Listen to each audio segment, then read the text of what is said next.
warm welcome to you. This is Ogtv Main News. Thanks for joining us. I am Bukola Agbakisu. On the news, federal government announces construction of 100,000 housing units for vulnerable groups across the country. Residents of Abeokuta commend the government on rehabilitation of Shaje Elega Housing Road. House of Representatives inaugurates Technical Planning Committee to organize Nigeria-China Sustainable Trade Relations.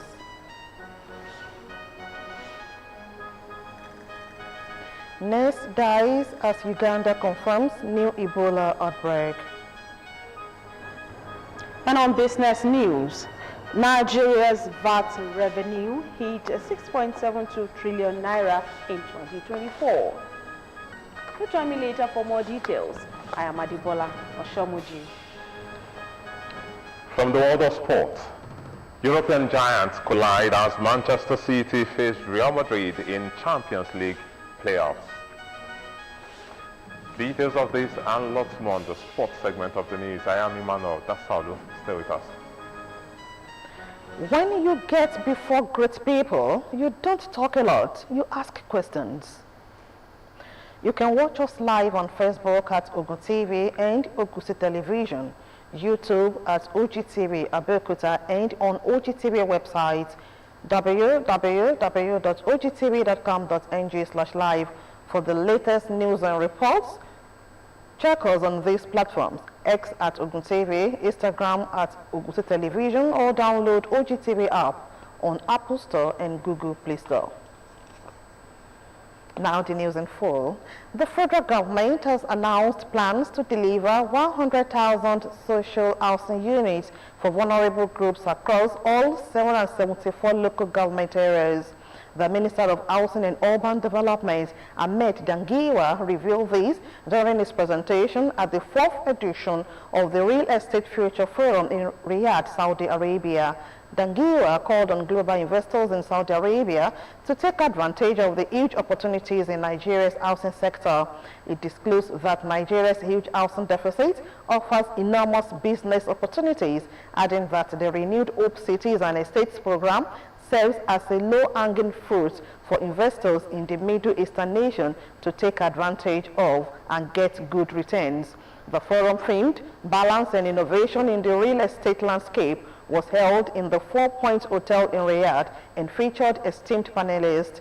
Dangiwa noted that Nigeria faces an estimated housing deficit of 28 million units, a situation exacerbated by rapid urbanization and migration. Speaking on the theme, Dangiwa set the context by emphasizing that housing is a fundamental driver of economic growth, social stability, and national development. He, however, said that achieving a balance in the real estate sector between affordability and profitability means that the challenges of sustainability and cost efficiency, as well as policy and private sector incentives, must be addressed. From the home scene now, residents of Shaje in Abeokuta South Local Government Area of Ogun State have appreciated the state government for the road rehabilitation. The road, which has been in a deplorable state for many years, is presently enjoying attention courtesy of Prince Dakpo Abiodun-led administration. Ogtv News visited the site and filled the polls of residents and business owners in the area. Ayodeji Tomori Olumi has more. Shaje is an ancient town in Abeokuta North Local Government Area of Ogun State, known for the famous Baptist Boys High School. It shares boundaries with Adaton and Elega, a hilly community rich with sedimentary rocks, a source of natural resources to the state. Unfortunately, the community, before the intervention of Prince Dakpo Abiodun's led administration, have been denied government attention, especially in the area of provision of good and accessible road network. Residents and business owners shared what used to be their experiences.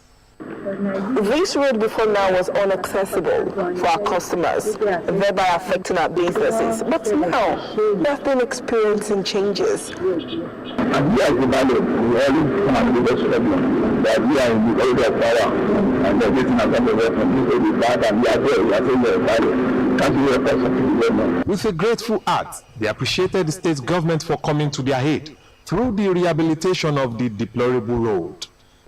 Most of our customers used to pass through alternative routes before this rehabilitation, but now business has been booming. Once the road is good, businesses will thrive. Now we can hardly tell our customers to patronize us because of the accessibility. The state government is doing well. We only want to implore them to hasten up the construction before the rainy season. They appealed to the government to ensure adequate supervision of the road project for a standard result. Ayodeji Tomori Olunmi, Ogtv News. The President General of the National Union of Local Government Employees, NOGE, Comrade Hakim Ambali, has advocated financial and political autonomy for local government councils in Nigeria. Comrade Ambali, who stated this while appearing on Newdown on Ogtv, stressed the importance of decentralization of power and financial control to ensure that local governments operate effectively. The President General of NOGE debunked reports in the media that local councils had failed to submit their bank details to the federal government, thereby halting the federal government's effort of transferring allocated funds to them directly.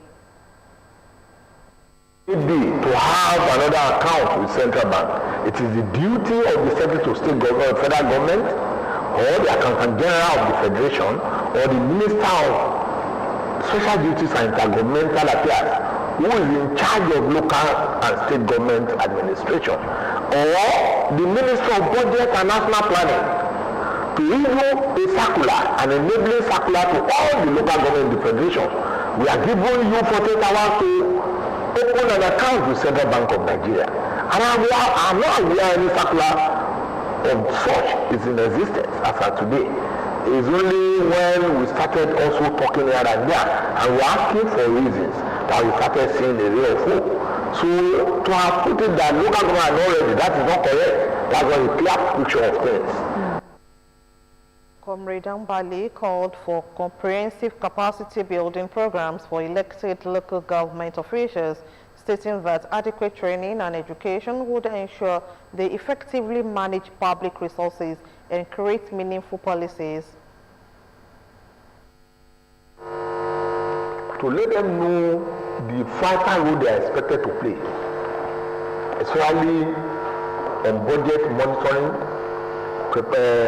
application of budget oversight function, and also power to investigate any financial infraction in the local government. That's number one. Emphasized the need for a massive reorientation of the citizens to encourage them to hold their elected representatives at all levels to account for their actions. Micro, small and medium enterprises form the backbone of Nigeria's economy, employing over 80% of the workforce and contributing significantly to the nation's gross domestic product (GDP). However, these vital economic engines are being affected by the weight of consistent challenges that threaten their survival and potentials to grow. In this special report, Inyoluwa Deneye extracts the operations, challenges, and way forward on how to upscale. In the face of mounting economic pressures, micro, small, and medium enterprises across Nigeria continue to demonstrate remarkable resilience despite having to grapple with numerous challenges that threaten their survival. Recent interactions with small business owners across various sectors reveal a pattern of persistent challenges, from the impact of fluctuations of the foreign exchange rates coupled with rising operational costs, has forced many enterprises to either scale down operations or shut down completely. One of the major challenges like SMEs face depend on different sectors, but most of the time it's usually raw materials in this sector in this area that we are as in Africa, Nigeria as a whole. The expenses should not be more than income. Business owners emphasize that while government intervention is crucial, there is need for more coordinated support in areas of capacity building, access to markets, and technological advancement. They maintain that addressing these challenges will position MSMEs as key drivers of economic growth and job creation. MSME being an informal sector of the economy, there is nothing you can do. We keep innovating from time to time, at least in trying to adjust to the economic demand. If you want to stay afloat now, what you can do is you just need to re-innovate. You understand? You need to continue to redefine, you begin to rebuild and rethink. You continue to put on your thinking cap. At least you try to do things better than the way you are doing it. Despite these challenges, the government, through various interventions, is working to create an enabling environment for MSMEs to thrive. Speaking on government efforts, Permanent Secretary in Ogun State Ministry of Industries, Trade and Investment, Dr. Oluola Aikulola, outlines key initiatives aimed at supporting small businesses. In Ogun State, the government is trying to reduce the tax burden. A committee has been set up to work something out so that there will be a very conducive environment for MSMEs in Ogun State in terms of tax burden. I also mentioned in past the issue of regulatory challenges, policies and all that could be inhibitive to growth and development. And Ogun State is working very hard on that. Some of them, they need simple accounting procedures to be able to take stocks, check sales, and know what they need to do next when it comes to their financial issues. Some of them lack all those basics. They need to develop themselves in all these areas. And they also need for what we call financial discipline. Stakeholders conclude that with proper implementation of targeted policies and sustained support from both government and private sector players, Nigeria MSMEs can overcome current challenges and emerge stronger, contributing more significantly to national development. Iyoluwa Adeniyi, Ogtv News. Public-private partnership has been highlighted as an important element for the realization of states' autonomy to generate, distribute and regulate electricity in the country. A cross-section of Nigerians who aired their views on ways to tackle the erratic power supply being experienced in the country despite 5 years after the Vision 2020 and 5 years to the end of SDGs 2030 made this known while speaking with Ogtv News. Ayodeji Tomori Olumi Asmo.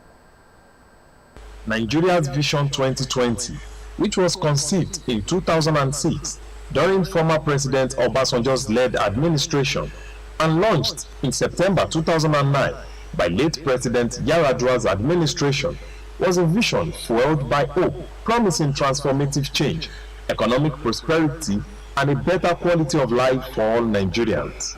5 years after, despite its noble intentions and lofty aspirations, Vision 2020 ultimately faltered, falling short of its envisioned outcomes, example of which is the epileptic power supply still being experienced in the country. As part of ways to tackle this menace, President Bola Tinubu in 2023 assented to the electricity bill, which empowers states, companies, and individuals to generate, transmit, and distribute electricity. We've been fighting for state autonomous for a longer period of time in this country, because if you look at the strength of the level of development, we should not be taking out states from having its own ways of doing things. We know we practice a federal system of government where state needs to contribute toward the development of the federal, but there's some autonomous power that should be given to state. In fact, individuals have been generating electricity for almost 20 years ago now. I've been generating electricity through my generator. If individuals and corporations have started doing this, then why should states not? Well, as good as it looks, it's something we have to be very, very careful about in the sense that what state is venturing to that? Does the state have their capacity? What has the state achieved in terms of health? What have they achieved in terms of education? What have they achieved in terms of welfare of the people? Those could be determinant to know what capacity or what achievement such as a state could achieve if given the opportunity. Though few states of the Federation have begun the race to tackle electricity woes, respondents advised public-private partnership. State that cannot afford it will need to probably buckle up and see what they can be able to do. It's an investment. It could be a kind of a huge investment, but it's an investment that is profitable. It is stated that we have viable states. Those viable states should be given the opportunity because they have what it takes to start it. Then those that are on viable states should be supported by government. Can't expect state that is not generating anything to compare with that's generating. That that's generating, they can generate on offshore and offshore.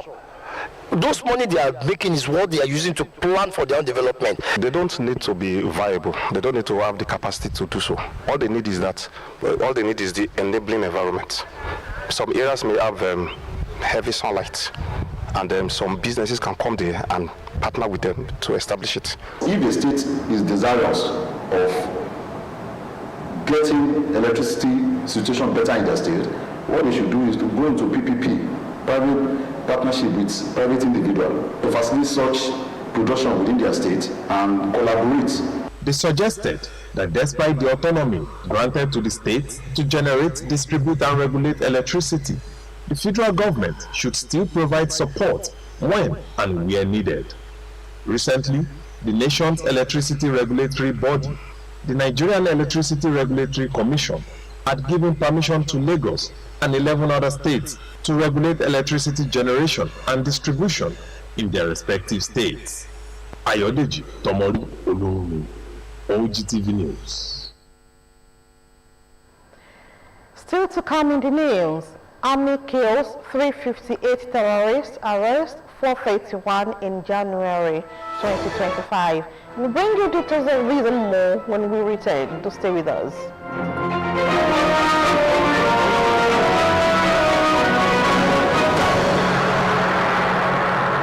Let me ask you a question.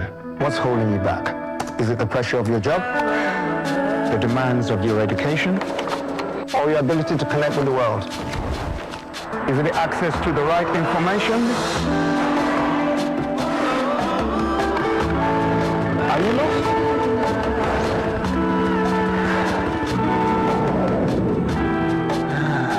Is it your location, or where you live, or how far you are away from the opportunities? Maybe it's your language, your culture, or your traditions. Again, I ask you, what's holding you back?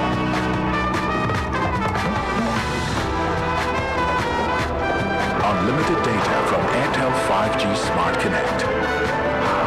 Whoever, wherever you are, stay connected. Stay limitless. Airtel, a reason to imagine. We don't like to eat better, more nutritious meals, more veggies, but we want it tasty and easy too. Knorr Cubes, that's the secret. Made with real ingredients like chicken, parsley, and garlic, and enriched with iron, so your meals are better for you and more delicious too. That's the cocoa. Let's give it some accolades. Change your world by changing what's on your plate. What if upgrading your TV doesn't mean buying a new one? Unbelievable, right? But with the new Airtel Smart Router, you can now watch YouTube on any TV and also get unlimited data for 30 days to stream thrilling Nollywood movies, catch up on football highlights, and keep your kids engaged with edutainment all on YouTube. With the Airtel Smart Router, everyone gets what they love. Get the Smart Router plus unlimited data for 25,000 Naira. Visit the nearest Airtel shop to get yours. Airtel, a reason to imagine.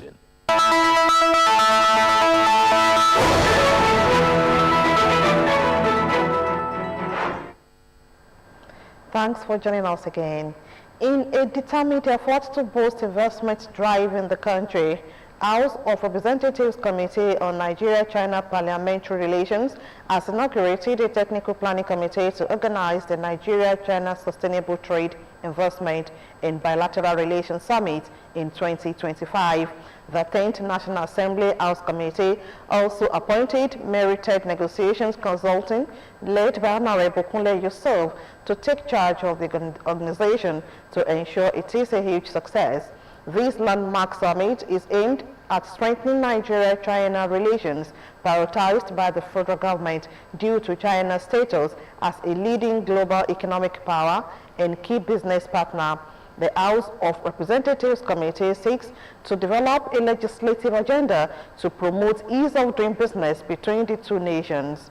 The key objectives of the summit include presenting credible investment opportunities to showcase market-ready projects for investors' engagement, foster collaboration to strengthen the business environment through partnerships, and promoting products to serve as the primary point of contact between investors and financial institutions.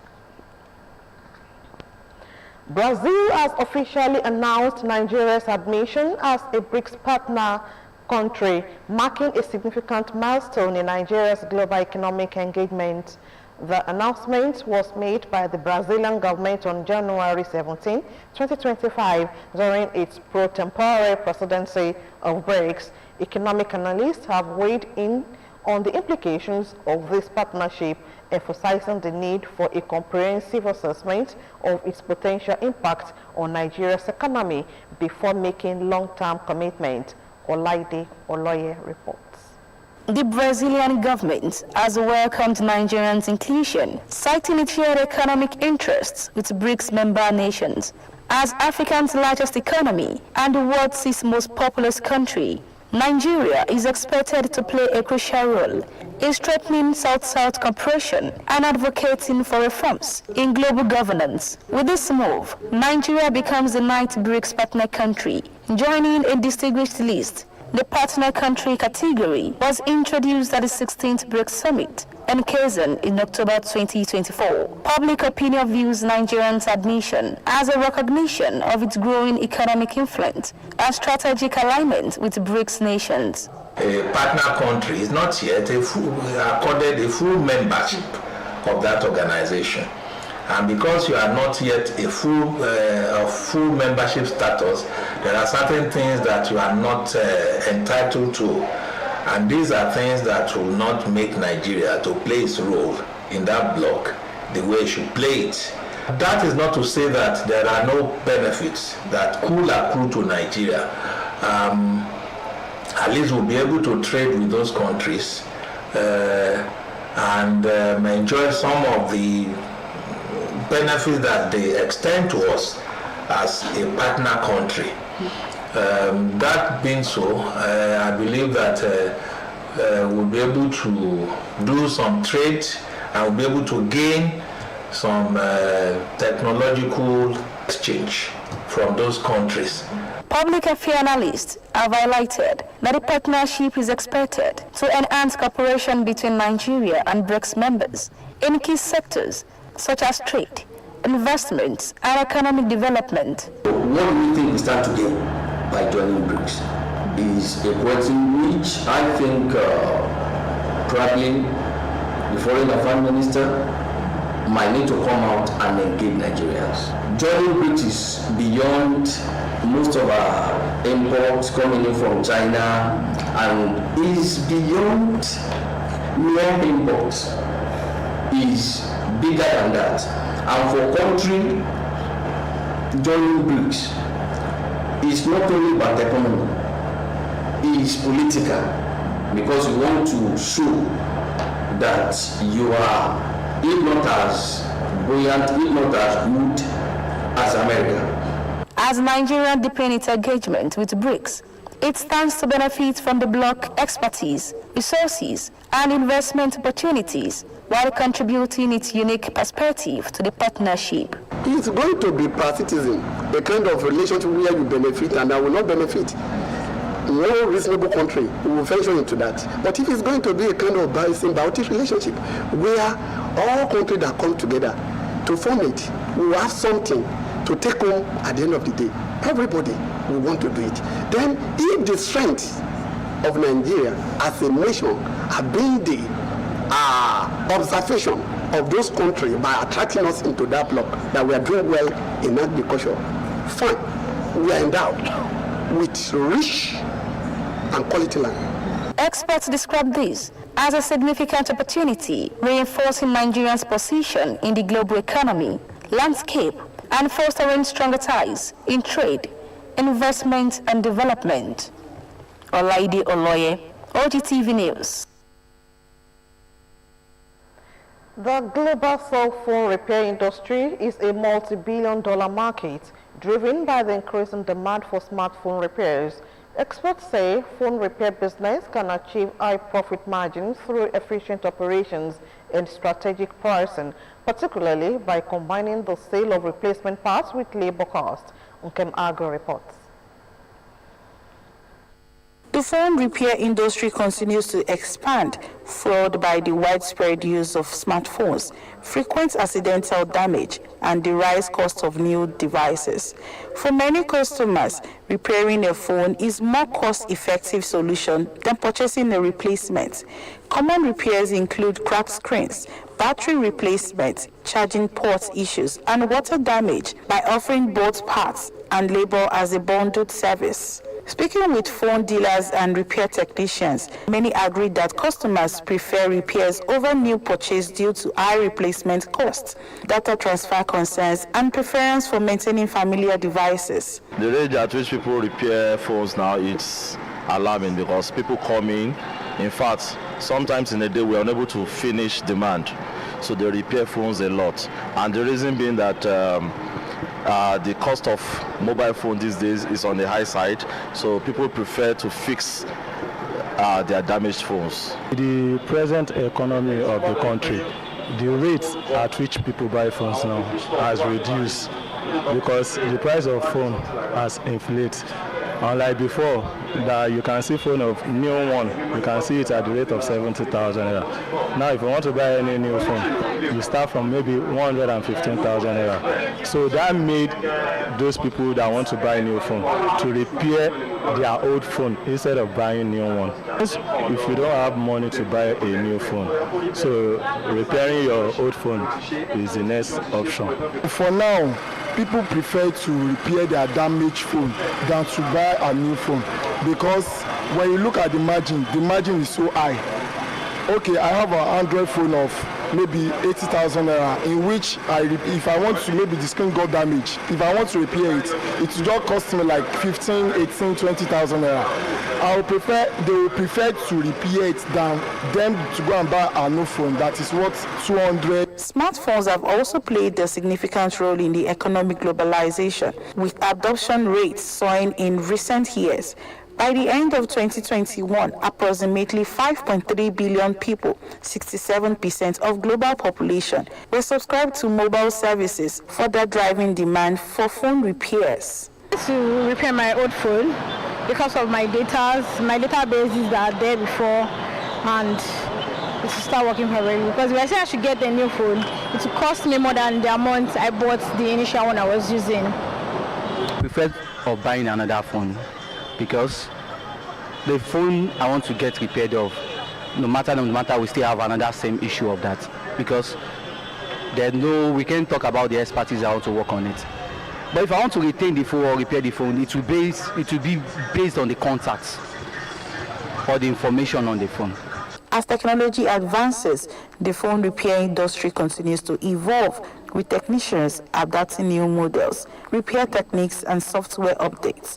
Additionally, the rise of independent repair businesses and right-to-repair movements has empowered customers with more affordable and accessible repair options, shaping the future of the industry. Nkem Agu, Ogtv News. No fewer than 60 indigent students across various institutions in Ogun State have been awarded scholarships by Intertwined Ants Linking Dreams in celebration of the 68th birthday of its founder, Ogbeni Michael Bolawo Peters. The event held at Market Palace Hall, Abeokuta, was a testament to the donors' commitment to supporting education and empowering underprivileged students. Bolaji Sampson completes the report. Intertwined hands linking dreams has awarded scholarship to 60 undergraduate students from various institutions across Ogun State. The initiative honors Ogbeni Michael Bolao Peters for his unwavering commitment to ensuring inclusive education for the less privileged. It also celebrates his 60th birthday as a distinguished son of Egbaland. Speaking at the award ceremony, the royal father of the day, Alake and paramount ruler of Egbaland, Oba Adedotun Aremu Gbadebo, commended the donor for his generosity and dedication to promoting education, empowerment, and community development. Very, very common among Egbas to help themselves. And so when we see a young man like a 60-year-old saying he's giving out 60 scholarships to mark his birthday, we tell the whole world so that others can also copy what he has done.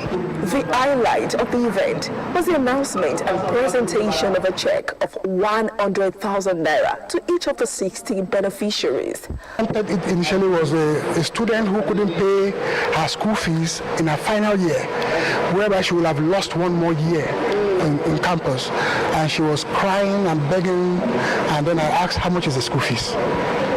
These are monies that we can sit down, drink with, sit down, with friends, and we'll just go home and not feel, but it will be a positive impact into the life of others. The recipients were urged to use the funds wisely by investing in their education to fulfill the purpose of the scholarship. And really just keep going, because it's not going to get any easier the higher that you go.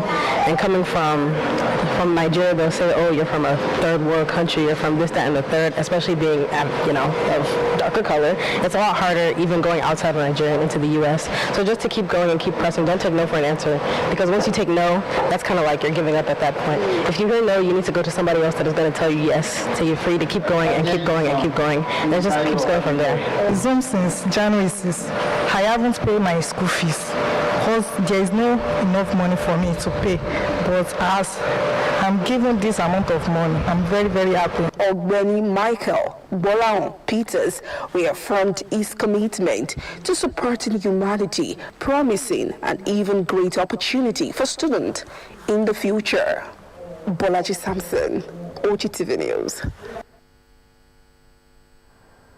The Ogun 1 Area Command of the Nigeria Customs Service, NCS Idiroko, has intercepted 6,180 units of cutlasses, 6,375 liters of petroleum products, 1,625 parcels of cannabis sativa, and 2,002 bags of foreign parboiled rice within the first 27 days of 2025.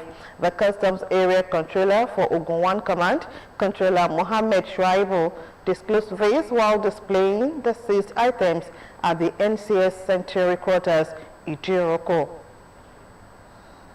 The seized contraband included 780 neatly wrapped coconut-sized parcels, 225 book-sized parcels, and 160 bread-sized parcels of cannabis sativa. In line with interagency collaboration, these were handed over to Adeyeye Olusegun, the narcotic commander of the NDLEA Idiroko Special Area Command. On instruction of the Control General of Customs, Bentley Ademi, MFR, ENC Tiger, we have handed over 1,165 parcels of cannabis sativa comprising 225 book size, 780 coconut size, and 160 big size, 1,102 kilograms. The anti-smuggling operatives also confiscated 2,002 bags of foreign parboiled rice, 50 kg each, 6,180 cutlasses, and 6,375 liters of petroleum during the same period. You have to go to the National Security Advisor's office and obtain end user certificate before you are allowed to access and collect the revenue. So by and large, when there is no end user certificate, is assumed prohibited item. So that is the irony of diameter. So that's why you see us arresting it. And there's no way we not, whatever we want to do now, probably what we want to even go ahead. We have to seek permission of the headquarters on how and why and the manners we can do for the handing over of property. Controller Mohammed Shuaibu stated that the seizures were made through intelligence-driven operations across various border routes under the command, emphasizing the dedication of his officers. May I equally extend my profound gratitude to our esteemed stakeholders, traditional rulers, community leaders, and the media for your continued support and collaboration. I urge the general public to join hands with the Nigerian Customs Service by providing timely and credible information to help us combat smuggling and other economic crimes. While presenting the 2024 operational report, Shuaibu revealed that the command had also intercepted 16,712 bags of foreign parboiled rice and 139,881 liters of petroleum motor spirit, commonly known as petrol. Bumi Adigun, Ogtv News. The Defense Headquarters says troops have eliminated no fewer than 358 terrorists, apprehended 431 suspects, and rescued 249 kidnapped hostages between January 1 and 31. This is contained in a statement by the Director of Defense Media Operations, Major General Edward Buba, in Abuja. Buba said the troops had continued to sustain the tempo in defeating terrorists and their cohorts in ongoing counter-terrorist and insurgency operations across the country. He said the troops recovered 370 weapons and 4,972 ammunition, comprising 105 AK-47 rifles, 25 locally fabricated guns, and 32 DIN guns. In the northeast, Buba said that troops of Operation Adinkai had sustained the tempo against terrorists and their cohorts across the theater during the month. Now, glimpses. The Director General of the National Orientation Agency, Lanre Issa Onilu, has delivered a check of 30 million naira to the family of the late Nigerian flag designer, Taiwo Akikomi, more than a year after his demise. The gesture is a fulfillment of the promise made by the federal government to the family during his burial. Glimpses this week remembers this legend, although gone but not forgotten.